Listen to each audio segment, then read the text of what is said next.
Supporters were singing and dancing outside Winnie Mandela's home Monday night in respect for her lifetime of work on behalf of her people. The crowd partied to make way for the motorcade of South African President Cyril Ramaphosa.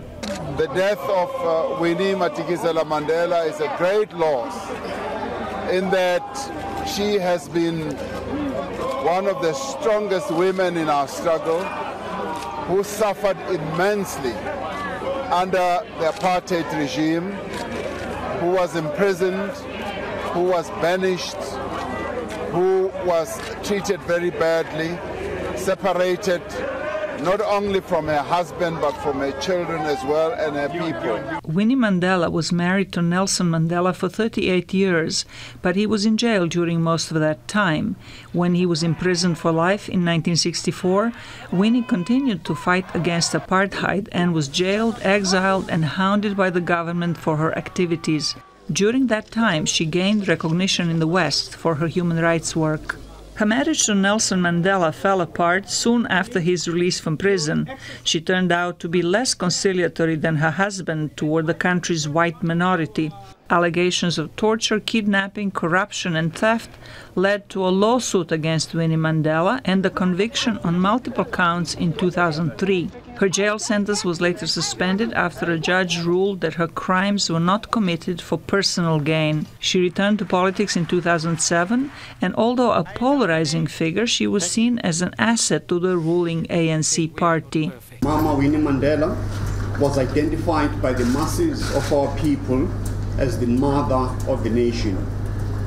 This was in recognition of a fearless and uncompromising stand that she took against the might of the apartheid regime. Despite mistakes, Mandela remained an internationally recognized icon of uncompromising struggle against apartheid and for equal rights for the South African black majority. She was a strong and fearless voice in the struggle for equal rights and will be remembered as a symbol of resistance.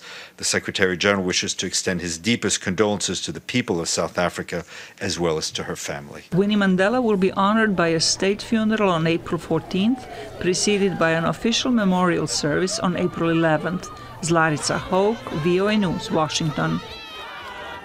Okay, now let's go back to Johannesburg, South Africa, where Darren Taylor is standing by. Now, Darren, you know, you have covered her very closely. Can you describe to us the difference between the Winnie that we would see reported in the media and the person when you got to see her up close?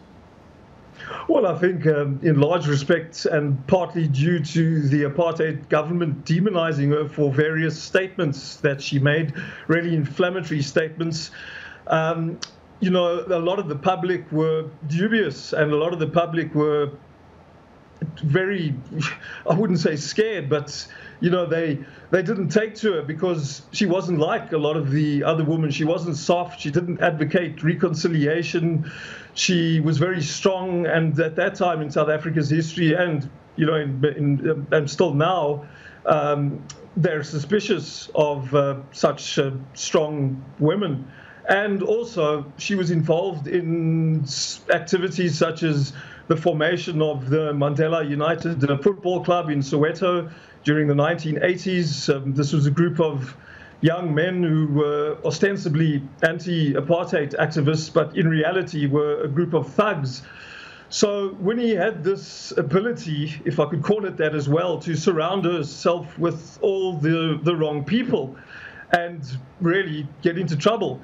And yeah, these young men committed a lot of atrocities in her name, and that led her later on to have to appear accused of various human rights violations before South Africa's Truth Commission, where I really got to know the character of Winnie Mandela. Yeah. Well, we're definitely going to be talking a lot more about her throughout the week and next week. We thank you very much, Darren, for joining us today.